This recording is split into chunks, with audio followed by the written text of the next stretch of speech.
Hi, friends. I've been asked, what do I do for my dysautonomia? And I guess also what I had to do, what kind of strings I had to pull to get that diagnosis. I'm sure some of you would agree, you got to pull strings. My medication today, it gets delivered. It's a lot more than a magic pill, so don't think, if this medication is for you, that it's all going to be one thing. Droxidopa. Okay. Now, I started with midodrine. The midodrine was okay. I think the first year, the cardiologist started the midodrine. And the thing about the midodrine, I'll tell you about the midodrine. We did the workup, and actually, the echocardiogram came normal. The event monitor, I wore a vent monitor for a month. It came normal. The orthostatic diary. You have to do an orthostatic diary, and one day I guess one of the next videos I'll show you that. That showed the numbers. All right, I have neurogenic orthostatic hypotension. Most orthostatic hypotension is neurogenic. So don't, if your doctor says no, just, fire him. I tell people, fire him. Go somewhere else. Okay, it's neurogenic. Anyway, it has a very short half-life, so it was only lasting 2 hours maybe. Now, when I got to the doctor, who sort of like the primary care, who treats this, he's been treating dysautonomia for many years, POTS, mast cell activation syndrome, Ehlers-Danlos syndrome. A lot of patients have the three together. Anyway, he bumped up this to the max dose, and then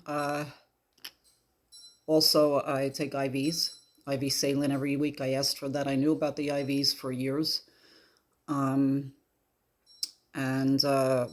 Before we went to Northera, he tried to get a drug like Procrit.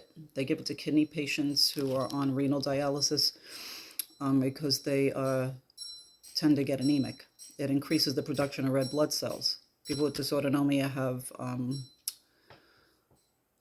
low blood volume. All right, and I knew about that back in 1995. There was a study done, low blood volume. So it's not only when you stand up, your gravity pulls your blood volume down. All right, there is a low volume. But the insurance didn't approve that. They didn't want to pay for that. And believe it or not, that was a lot less than this.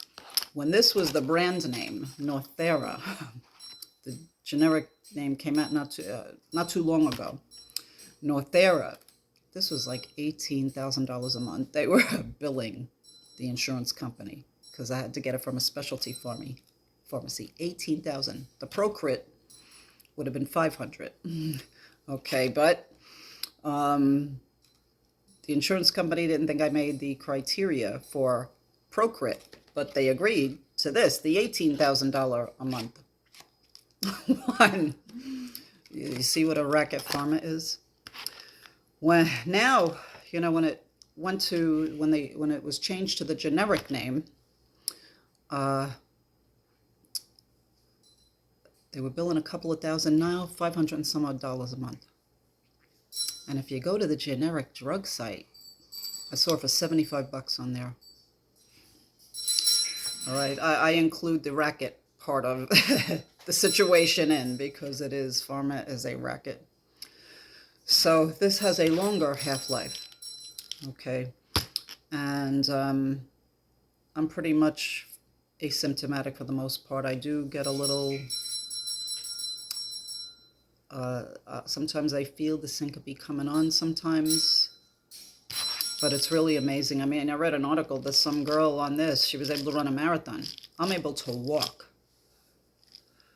10,000 steps or more a day. Now, when I'm working, I work remote at home, believe it or not. I'm working remote at home 3 years now. I don't have time to do that many steps a day. I'll do up to 5,000. Then I run out of time. I got to log into work. So for me, this, now it's not all just a magic pill. I drink a lot of fluids. I get my IVs every week. Um, you know, uh, I'm mostly meat and vegetable keto type. It gets rid of the inflammation. There's a lot of inflammation. But to be treated successfully with this, you got to stabilize your mast cell. And the mast cell activation syndrome, actually, when I went to this doctor, one of the first things he handed to me was a packet, and he said, no gluten, like this with the hand, no gluten. And he says celiac or non-celiac, you treat it the same. So, and he also wrote down the mast cell protocol. 2 of them were prescription drugs. The other one I was able to buy over the counter, which some of you probably take already, like Zyrtec and the Pepsid, the H1 and H2 blocker. But I do a lot of, there's you can't beat the lifestyle changes. It's like half the journey. I found all through my years, anytime I used an alternative type of doctor, that's like 50%. If you stick with the habits you're doing, like a lot of people, do you get the takeout food? All that stuff's going to kill you. And today, the way the food's made, forget it. Everything is in it. At least when you make it at home, you know what you're cooking. You know what's in your recipe. You know it's fresh. And it comes in 2 bottles every month. They won't give you a 3-month supply, though. So that's, when the FedEx guy came, I says, oh, I know what that is. Big Pharma, right? So, that's some of what I do for my dysautonomia. Years ago, I may have been diagnosed POTS, depending on the doctor, because when I had the tilt table test, the heart rate did go to 140, but I don't get really tachycardic anymore. So it's diagnosed neurogenic orthostatic hypotension. The ICD code that they have is orthostatic hypotension syndrome on the paperwork. I believe there is one for NOH. So I promised I would do a video. I'll do more. Tell me what you want to see, and I'll do more. God bless, friends. Have a good day.